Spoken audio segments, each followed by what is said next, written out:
At the height of its confidence, the British Empire liked to describe itself in the language of order. Ships moved on schedule, ledgers balanced, eventually.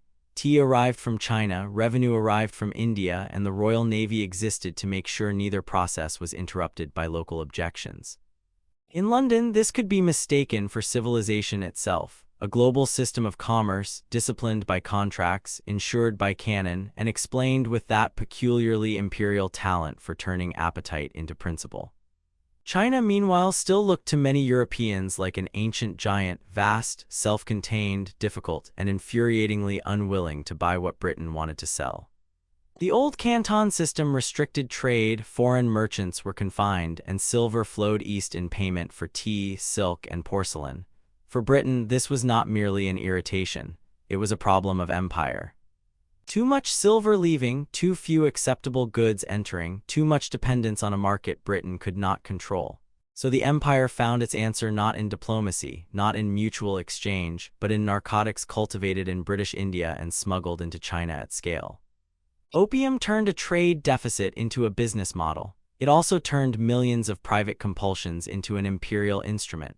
Once that system matured, it made fortunes for merchants, revenue for the colonial state, and moral evasions for everyone else. Then, when a Chinese official finally tried to stop it, Britain did something at once shameless and very modern. It sent gunboats to defend the right to sell the drug, and when the smoke cleared, it presented the victim with the invoice. That is the part often remembered in outline. The full mechanism, how a narcotics racket became a war aim, then a treaty clause, then a bill collectible in silver, is even colder than the slogan. The whole story can be condensed into one piece of paper. Not a battlefield map, not a treaty yet, a guarantee. In the 10th spring of 1839, as Commissioner Lin Zexu closed in on the foreign merchants at Canton and demanded the surrender of their opium, the British Superintendent Charles Elliot persuaded those merchants to hand it over by effectively promising that the Crown would stand behind the loss. More than 20,000 chests later, the drug was gone, burned under Chinese supervision. But that promise remained, an obligation hanging in the air between private vice and public force. Once a British state representative had, in effect, nationalized the merchants' losses, what exactly had happened? Had Britain been insulted? Had its commerce been obstructed? Or had a government quietly converted the confiscation of contraband into a matter of national honor? That is the mystery at the center of this episode. How did a pile of seized opium become a debt that China was forced to repay at gunpoint? The numbers tell the story before the rhetoric does. In 1729, the amount of opium entering China was still measured at roughly 200 chests a year. By 1767, it was around 1,000. Between 1820 and 1830, Britannica gives the figure at about 10,000 annually. By 1830, other scholarship puts imports at more than 30,000 chests. By 1838 or 1839, just before war, the trade had swollen to roughly 40,000 chests a year. A chest averaged about 140 pounds. This was not fringe smuggling anymore, not a dirty side business at the margins of respectable commerce. It was a system. The East India Company monopolized cultivation in Bengal, private country traders moved the product, coastal smugglers distributed it, corrupt intermediaries normalized it, and silver flowed back through the chain in the opposite direction. Britain's chronic trade imbalance with China had found its solvent. Europe wanted tea, silk, and porcelain. China had little interest in British manufactures, so rather than accept the deficit, the imperial economy manufactured demand chemically. As the U.S. State Department's historical summary puts it, the growing opium trade meant that for the first time China imported more than it exported. That reversal was not an accident, it was the point. By the late 1830s, this had become a crisis in both economic and political terms. Silver was draining out of China to pay for the drug. The Qing state watched a fiscal wound open beneath the surface of social decay. The court debated legalization, monopoly, prohibition, enforcement. None of the options was clean because the market was already embedded and corruption was already widespread. But the Daeguang Emperor eventually decided that the trade had to be crushed, and in 1838 he sent one of his most respected officials south to Canton with extraordinary authority. Britain, for its part, had built too much on the trade to retreat easily. Merchants had inventories floating offshore. Indian revenues were tied to the opium system. houses like Jardine, Matheson, and Co. were deeply implicated. And as the Columbia teaching source puts it, British opinion divided uneasily between those morally uncomfortable with the trade and those determined to expand commerce and teach China a lesson. When Lin moved, he was not stepping into a misunderstanding, he was stepping onto a pressure plate. The confrontation that followed was therefore not simply about narcotics in a legal sense. It was about whether a sovereign state could interrupt an imperial revenue machine once too many powerful interests had become dependent on it. Then came the surrender. Under pressure, and after foreign merchants had effectively been confined, more than 20,000 chests of opium were handed over in 1839. Britannica summarizes the seizure as over 20,000 chests, some 1,400 tons, warehoused at Canton. Another historical account gives the surrendered total as 20,283 chests. Lin had the drug publicly destroyed at Humen over the course of weeks. In a narrower moral universe, that might have ended the matter. Illegal narcotics had been confiscated by the state whose laws they violated. But by this point, the British state had entangled itself with the smugglers' losses. Elliot had urged compliance while assuring the traders that Britain would answer for the value. That administrative decision mattered enormously because it transformed a criminal seizure into a future diplomatic demand. From there, the arithmetic of aggression became brutally elegant. When Britain won, the Treaty of Nanking did not merely open ports and cede territory. It required money. China was compelled to pay an indemnity of 21 million silver dollars. The breakdown is almost obscene in its clarity. 6 million for the opium confiscated by Lin Zexu, 3 million for debts owed to British merchants, and 12 million for British war costs. In other words, China paid compensation for the drug, compensation for merchant claims, and compensation for the military expedition used to compel both payments.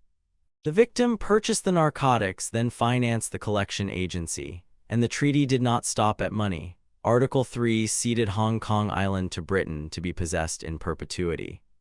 Article 5 abolished the old Kohong monopoly and allowed British merchants to trade with whomever they pleased. Britannica and the U.S. State Department both note the broader settlement. 5 treaty ports, Guangzhou, Xiamen, Fuzhou, Ningbo, and Shanghai, were opened to British trade, and the later supplementary Treaty of the Bog added extraterritorial protections. Even in the dry language of legal clauses, the logic is unmistakable. First, smash the barrier, then secure the harbors, then rewrite jurisdiction, then insist that the arrangement is simply commerce becoming freer. This is why the title Unequal Treaty is not retrospective melodrama, it is description. Britain did not merely win a war, it converted battlefield advantage into a standing commercial architecture. China was forced not only to tolerate future exchange on British terms but to pay for the transition from older limits to newer humiliations. One can almost admire the paperwork. Empires prefer their violence itemized. Lin Zexu, the man sent to stop this machine, did not begin as a caricature of xenophobic resistance. He was, by reputation, one of the Qing state's most able and upright officials, born in 1785, trained through the classical bureaucracy, and advanced by a record of administrative seriousness. The emperor sent him south precisely because this was not supposed to be a symbolic gesture. Lin was expected to solve a crisis others had merely argued over. In Canton, he moved with the energy of a man who still believed law could act faster than decay. Addicts were rounded up and treated. Domestic dealers were punished harshly. Foreign merchants were ordered to surrender their stocks and swear never to traffic opium again. And before the war formally began, Lin performed perhaps the most morally embarrassing act in the whole episode, not by British standards but by human ones. He wrote to Queen Victoria. The letter, famous now, asked the question at the core of the trade. If opium was harmful enough to be restricted at home, by what conscience was it exported abroad? Why should one country poison another for profit? There is something almost naive in the appeal, but naive in the best sense. Lin still assumed hypocrisy, once exposed, might matter. He had not yet learned the mature imperial lesson that a contradiction can survive indefinitely if enough money depends on it. Stephen Platt and Julia Lovell, in different ways, both stressed that the war was not some inevitable collision of civilizations. It emerged from choices made by identifiable people under identifiable incentives. Lin was one of the few major actors still trying to argue from principle. That is partly why he lost. The decisive room, however, was not a throne room in Beijing. It was the tense enclosure of the foreign factories at Canton and then the chain of offices connecting that crisis to London. Lin's demand was simple enough in sovereign terms.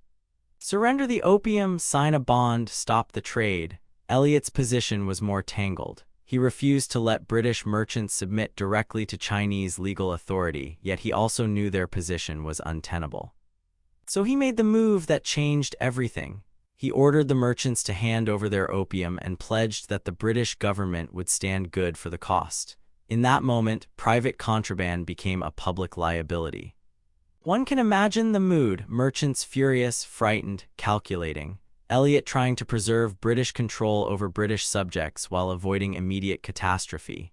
Lin convinced he was enforcing the law. The warehouses filling with a chemical fortune about to be destroyed. Then the spectacle at Human, the drug broken down, mixed, flushed away under official supervision. That scene is sometimes remembered as the spark of war. More precisely, it was the moment when the British state had to decide whether Elliot's promise was a local expedient or a national commitment. Once London chose the second option, the logic hardened. A government that compensates smugglers may still blush. A government that sends a fleet to recover the money has stopped blushing entirely. Running alongside Lin's crackdown was another story, one that at first glance looks like ordinary lobbying and later looks more like authorship. William Jardine was not a naval officer or cabinet minister. He was something more useful to an empire in moments like this, a merchant who understood exactly where profit, policy, and force could be made to meet. Along with James Matheson, he had built one of the most powerful firms in the China trade and, as Benjamin Casson argues, became a primary architect of the push toward war. That claim matters because it shifts the frame away from vague national outrage and back toward interested actors with names and balance sheets. In October 1839, Jardine met Lord Palmerston and laid out a strategic program. He advocated a blockade of the principal ports along the Chinese coast. He suggested specific ports to target. He proposed the sort of expeditionary pressure that British naval power could execute with relative ease. He also wanted a treaty that would compel repayment for the destroyed opium and open additional ports to foreign trade. In other words, the merchant whose business had depended on the narcotics traffic was now helping to sketch the military and diplomatic blueprint for the war that would avenge its interruption. Casson goes further, arguing that Jardine even helped shape some of the demands later reflected in the Treaty of Nanking. This is where the parallel subplot collides with the main one. Lin believed he was dealing with traders who happened to be British. In reality, he was up against a system in which traders could become strategists, strategists could influence ministers, and ministers could redeploy the full prestige of the state behind commercial claims. The boundary between private interest and national policy was not blurred by accident. It was one of empire's favorite engineering feats. This is also why the later British language about free trade deserves to be heard with some care. Free, in this context, did not mean voluntary for both sides. It meant unobstructed for Britain. China's restrictions on foreign commerce were described as irrational barriers. Britain's deployment of military force to compel market access was described as policy. Even the phrase "opening China" has the antiseptic quality of a euphemism polished by long use. Opened by what? By negotiation under equality? Not quite. By naval superiority, artillery, and the deliberate exposure of a weaker state to violence until it's signed. The U.S. State Department's account notes that Western powers sought unfettered access to Chinese markets and products. That is an admirably frank phrase. Unfettered by whose laws? By China's. Unfettered for whose benefit? Primarily the foreign powers that had the leverage to demand it. Once Britain had established the template, others moved quickly. The United States secured the Treaty of Nanking in 1844 as an American counterpart to the Anglo-Chinese settlement. France and others followed. The most favored nation mechanism ensured that one coerced concession could proliferate. A drug war became a treaty system. A treaty system became a structure of recurring foreign privilege. And behind the whole arrangement remained that initial inversion. The empire that helped feed the addiction later claimed the moral and legal standing to punish resistance to it. dry irony hardly covers it. The contradiction, once stated plainly, is devastating. Britain did not merely fight because opium had been destroyed. It fought after one of its own officials had promised restitution for that destruction. It then wrote into the peace settlement the exact principle that made the war profitable. Article IV of the Treaty of Nanking required China to pay $6 million as the value of the opium surrendered at Canton. Article V added $3 million more for debts to British merchants. Another $12 million covered British war expenses. So yes, Britain forced China to buy the drugs after the fact, but the insult ran further. China was made to buy the drugs as a condition of peace and then billed for the cost of being invaded to enforce the purchase. That is not a side effect of the war, it is the design visible in the paperwork. All the rhetoric about honor, trade rights, and diplomatic parity shrinks in front of that ledger line. The Chinese state had tried to suppress contraband, poisoning its population. The British state responded by militarizing the contraband's invoice. And here one sees the broader imperial method in miniature. When power is overwhelming enough, it can redefine the categories after the event. Smuggling becomes commerce. Seizure becomes insult. Compensation becomes justice. Extortion becomes treaty. And future historians are left to strip the noble language off the mechanism until the skeleton shows through. The aftermath was not confined to 1842. Hong Kong was ceded. 5 ports opened. The Kohong system was dismantled. British merchants gained new freedom of movement and connection. The 1843 Supplementary Treaty of the Bog deepened privilege, including extraterritorial arrangements. The Americans soon secured comparable terms, so did other powers. China's defeat in the First Opium War did not settle the relationship, it normalized coercion within it. The Columbia source notes that one historian called the following era China's treaty century, and the phrase sticks because it captures the peculiar misery of what followed. Not a single clean conquest, but a long administrative erosion of sovereignty through documents, concessions, indemnities, and armed reminders. In the 1850s, when Western powers again became dissatisfied, the Second Opium War followed. More ports opened, more foreign residents and missionary activity were permitted. By 1900, there were more than 100 treaty ports. Each defeat brought new demands, new payments, and deeper foreign participation in Chinese political and economic life. The word humiliation, so central to later Chinese memory, did not arise from abstractions. It arose from repetition. The same pattern again and again: pressure, defeat, concession, payment, intrusion. There were costs that could not be captured in the indemnity schedule. Opium had already spread through Chinese society before the war and would remain a devastating social problem long after it. Silver outflows aggravated economic strain. Administrative corruption deepened public cynicism. Military defeat exposed Qing weakness in front of domestic and foreign audiences alike. Territory was lost, autonomy narrowed, and the government's credibility suffered. Even where the war's direct body count is less fixed in public memory than later catastrophes, the downstream consequences were immense. Weakened authority, recurring intervention, the institutionalization of unequal treatment, and the steady education of Chinese elites in the fact that the world beyond their borders now spoke the language of industrial violence backed by commercial law. The treaty port order would also create new channels of finance, information, and reform, but it did so under conditions of coercion and hierarchy that left bitterness in every achievement. To say this cost China decades is almost too mild. It helped reorder the next century of Chinese politics, foreign relations, and national self-understanding. There are wars that destroy cities. There are wars that destroy assumptions. This one did both, just at different speeds. Still, a careful account has to resist the temptation to turn the entire affair into a single villainous plot with one key and one lock. I want to be careful here. The Opium War was not caused by British greed alone, though greed was central. It was not caused by narcotics alone, though narcotics were the fuse. It also grew out of the rigidities of the Canton system, the Qing court's difficulties in managing coastal commerce and corruption, the mismatch between Chinese diplomatic assumptions and British imperial expectations, and the technological imbalance between a pre-industrial state and a naval power hardened by global war. Even within Britain, opinion was divided. Some saw the opium trade as morally indefensible. Some officials stumbled as much as they schemed. Charles Eliot himself was not a cartoon supervillain.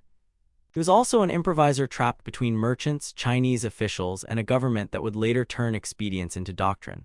Historians like Stephen Platt have emphasized contingency here, the sense that war was pushed into being by choices, misjudgments, lobbying, and escalation, not by some mystical inevitability between East and West.